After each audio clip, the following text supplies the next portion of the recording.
I'd been camping my whole life, mostly with friends or my brother. But that October, I decided to go alone. It was supposed to be my reset. The kind of quiet only cold wind, running water, and pine trees can give. I picked a small hidden campground near Clearwater River, a place so remote, the GPS signal died miles before the road ended. It was the kind of spot where you could scream and no one would hear you. At first, that felt comforting. The drive there was beautiful gold leaves, empty highways, the smell of wet dirt after morning rain. By the time I reached the clearing, the sun was setting behind the trees, leaving streaks of orange light through the fog. I remember stepping out of the car and feeling like the forest was watching me arrive, but I laughed it off. City brain, too many horror podcasts. I set up my tent near the riverbank, built a small fire, and cooked dinner from a can. The sound of the current brushing over the rocks was oddly hypnotic. The only other noise was the occasional splash fish, or maybe the water shifting. When you're alone in the woods, even small sounds feel personal. Every crackle of a twig feels like a question directed at you. By midnight, the fire had burned low. The air was sharp and cold, and a low mist crept across the water. I crawled into my sleeping bag and let the silence pull me towards sleep. That's when I heard it, a faint whisper. It was so soft I thought it was part of my dream at first, but it came again, low, gentle, almost like a breath carried on the wind. I sat up, heart hammering, and listened. The whisper didn't come from the river. It came from behind my tent. I froze. I didn't move, didn't even breathe. My flashlight was beside me, but turning it on felt dangerous, like whatever was out there was waiting for me to acknowledge it. For nearly a minute, I just listened. Then nothing. Only water, wind, and the distant creak of trees. I told myself it was the wind caught in the branches, maybe my imagination filling the silence. I lay back down and forced my eyes shut, but a few minutes later, I heard it again. This time it was clearer, closer, and it said my name. My blood turned cold. I sat up so fast, the sleeping bag tangled around my legs. "Hello," I called out, my voice shaking. No reply, just the soft hiss of the river. I unzipped the tent and aimed my flashlight toward the trees, the beam cutting through fog and darkness. Nothing, just white mist and shadows. But then I saw footprints in the mud, heavy boot-shaped footprints leading up to my tent, then circling it. They weren't there before. I stepped out slowly, scanning the woods, every hair on my neck standing up. The silence was unreal.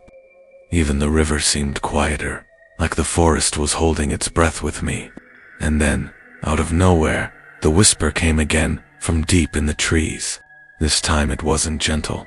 It was desperate, urgent. It said my name twice. I ran back inside the tent and zipped it up. My hands were shaking so bad I could barely grab my knife.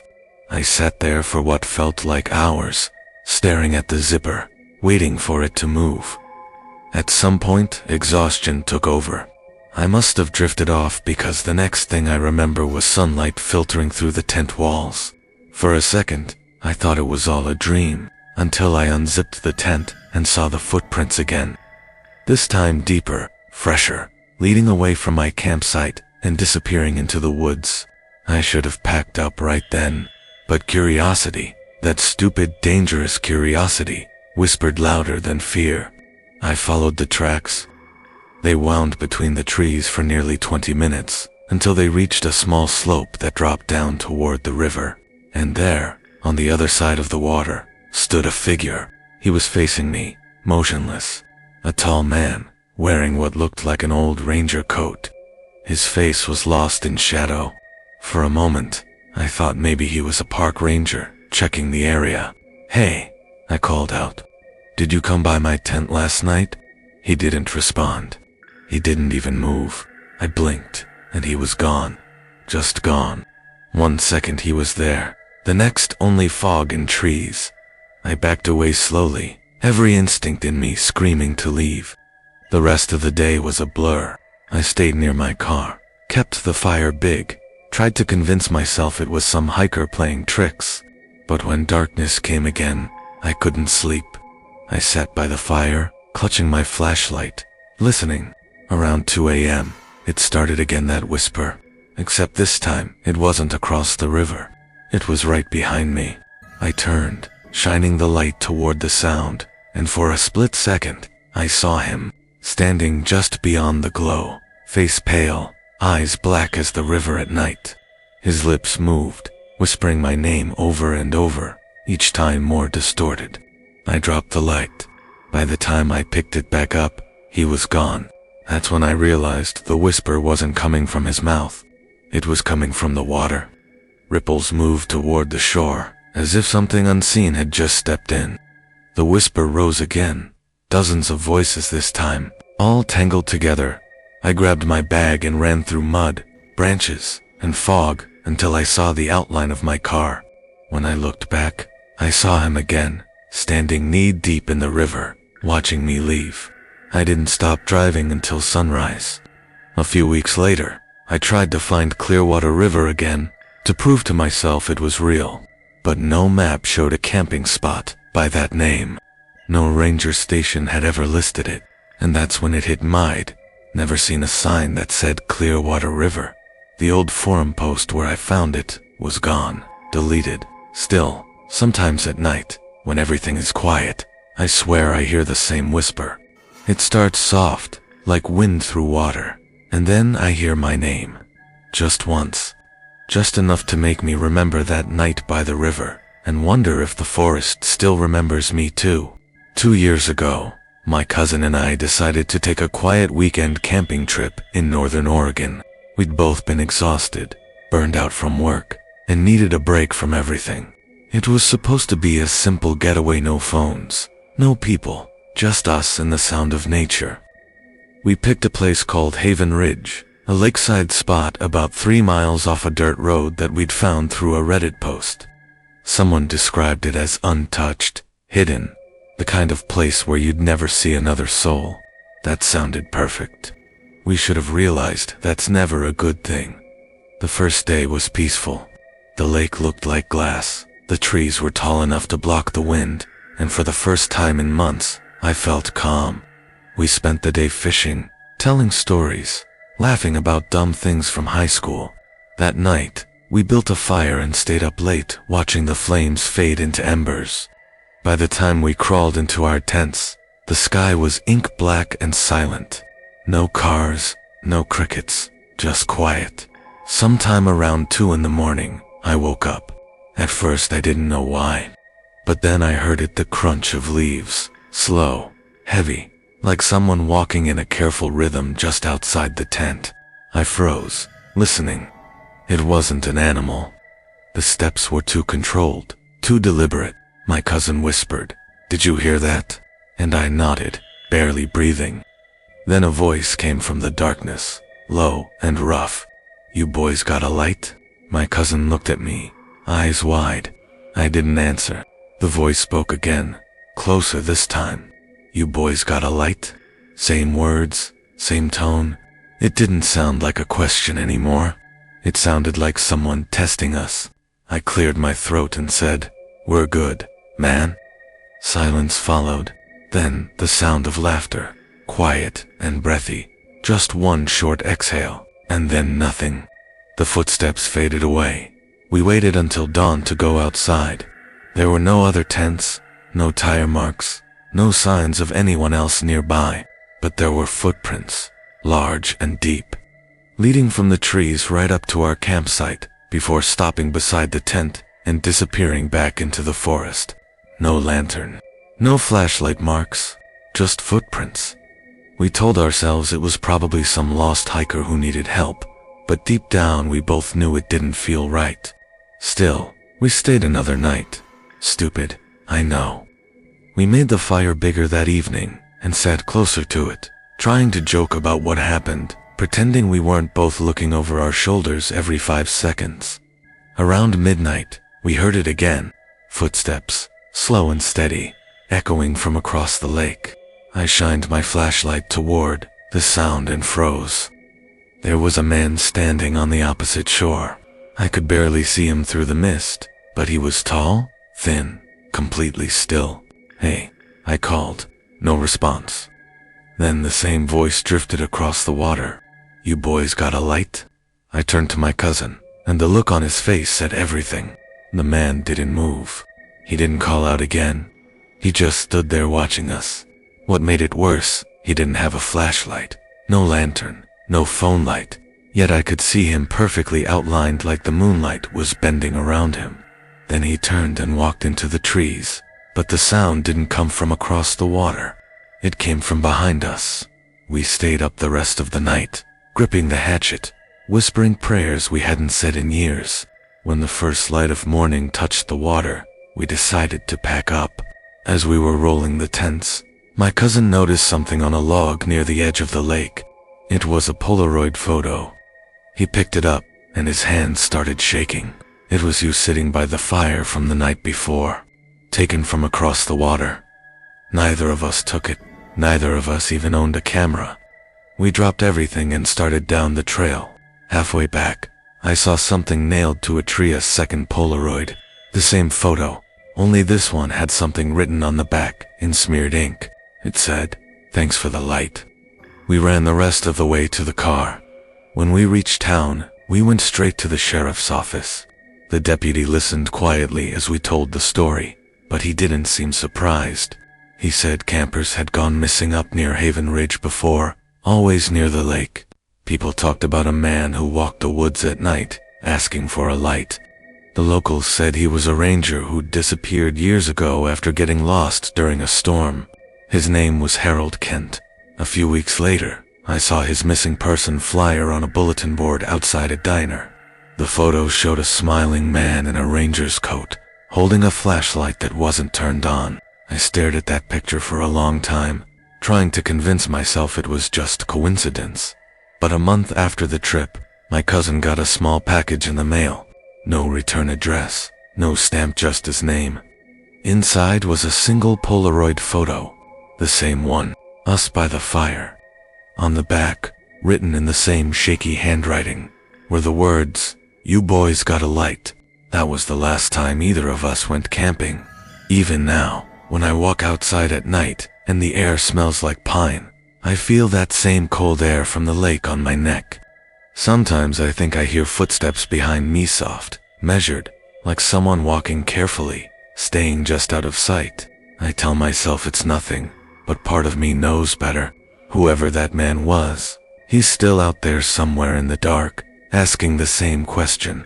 And maybe, if you're ever near Haven Ridge, and you hear it too, don't answer him, because if you do, you'll give him exactly what he's looking for. Last spring, I decided to take a solo camping trip into the Smoky Mountains. I'd been through a rough breakup. My job was draining me, and every sound of the city made me feel like I was suffocating. I just wanted silence, the kind of silence that makes you forget the world exists. I found a small unlisted campsite on an old hiking forum. The post mentioned an abandoned ranger cabin nearby, deep in the woods. No coordinates, no photos, just a vague description that said, "Follow the stream until you hear the wind stop." It sounded poetic, almost eerie, and I was stupid enough to think it sounded peaceful. By the time I got there, the sun was bleeding orange through thick clouds. I parked near the tree line and hiked down until I found a small clearing beside a narrow stream. The air smelled like pine and rain, and the forest floor was soft beneath my boots. I pitched my tent, built a fire, and cooked noodles from a can. Everything felt calm, almost too calm. Not a single bird called. No insects buzzed. It was the kind of quiet that presses against your eardrums until you start to hear your own heartbeat. That night, I sat by the fire watching the mist rise from the stream. I was just about to crawl into my tent when I heard a faint humming. At first I thought it was the wind moving through hollow branches, but it had rhythm, like someone softly humming an old song. I stood up, listening. It came from across the stream, deep in the trees. The fire flickered, and for a second, it almost sounded like the humming stopped when I moved. I called out, "Hello." My voice echoed off the water. Silence. Then, after a long pause, a man's voice answered, "You shouldn't be here." It wasn't shouted, not even angry, just calm, steady, and close enough to sound wrong. I spun around with my flashlight, shining it across the stream. Nothing, just fog, curling around the trees. I waited for a reply, but there was only the crackle of the fire and my own breathing. I told myself it was just my mind playing tricks. The woods can make you hear things that aren't there. Eventually, I crawled into my tent, zipped it up, and told myself to sleep. But the humming came back, softer this time, right outside the tent. I could hear someone's breath between the notes. My heart was pounding so loud it drowned out everything else. I wanted to yell, but I couldn't make a sound. The humming circled the tent once, slow and deliberate, then faded away into the distance. I didn't sleep after that. I just stared at the ceiling of the tent and waited for the sun. When daylight finally broke, I unzipped the tent and saw muddy footprints beside the stream. Bare feet. They crossed the water and stopped right next to where I'd slept. I should have left. Any sane person would have, but curiosity is dangerous in the woods. I followed the prints upstream for nearly 30 minutes until I saw it a cabin, crooked and half collapsed, swallowed by vines. The windows were black, the door hanging by one hinge, and carved above the doorway, deep into the wood, were 3 words: "Do not enter." There was a faint curl of smoke rising from the chimney. I don't know why, but I walked closer. Maybe I wanted proof that someone was living out here. Maybe I needed to see it wasn't all in my head. The door groaned when I pushed it open. The smell inside hit me immediately: mold, rust, and something sharp like iron or old blood. The air was cold, heavy. The first thing I saw was a table covered in dust, a cracked lantern, and a wall full of Polaroid photos. Dozens of them, all pinned in uneven rows. Every photo showed people standing in front of the same cabin, some smiling, some waving, all looking straight into the camera. Then my stomach dropped. The most recent photo was of me, standing by my tent the night before. My posture, my clothes, everything exactly as I'd been when I ate by the fire. Taken from across the stream. The handwriting on the bottom said, "You shouldn't be here." I stumbled backward, bumping into the table. Something moved in the corner of the cabin, a soft creak of a floorboard, slow breathing. I turned toward the sound, but the room was empty. That was enough. I bolted through the door and ran. The woods seemed to close in around me. I didn't recognize the trail anymore. Every direction looked the same. I ran downhill, tripping over roots, scraping my arms on branches, until I reached the stream again. I followed it, hoping it would lead me back, but the air was wrong. The forest didn't sound like it did before. No birds, no water, just that low, steady humming again. It wasn't coming from behind me this time. It was coming from everywhere. I tried to ignore it, but it grew louder, closer, until I could hear words between the hums. My name, whispered in that same calm voice. I turned and saw movement in the trees, a shadow, taller than any man, standing completely still. I ran harder than I ever had in my life. My lungs burned, my legs felt heavy, but I didn't stop until I saw the faint silver shape of my car through the trees. I didn't look back, not once. I threw my bag in the passenger seat and drove, gravel spraying behind the tires. When I finally reached the highway, I pulled over and tried to breathe. My hands were shaking so badly, I could barely grip the wheel. I sat there for 20 minutes, staring at the road, listening to the sound of the engine, the only thing reminding me I was still alive. I didn't tell anyone what happened. Who would believe me? Weeks later, I went online to find that hiking post again. The one about the cabin. It was gone. The whole thread deleted. The user who posted it no longer existed. A few months after that, I drove back through that part of the mountains. Not to hike, just to see it from the road. But where the dirt trail used to begin, there was nothing. No sign, no path, just trees. And nailed to one of them was an old wooden board with 3 words carved into it: "Do not enter." That night, I couldn't sleep. Around 3 a.m., I heard humming outside my apartment window. It was low, slow, the same rhythm as before. I pulled the curtains back and saw nothing, just the faint reflection of my own face. Then I noticed it, a handprint, muddy smeared across the glass from the outside. My stomach twisted. The humming stopped, and from somewhere down the street, I heard that voice again, calm and steady, just like before. You shouldn't be here. I haven't gone camping since, but sometimes, when everything is quiet, I swear I can still hear that same humming, faint and distant, like it's waiting for me to listen. And every time it starts, I remember the wall of Polaroids inside that cabin, and I wonder how many more are hanging there, knowing if one of them is of me, standing at my own window.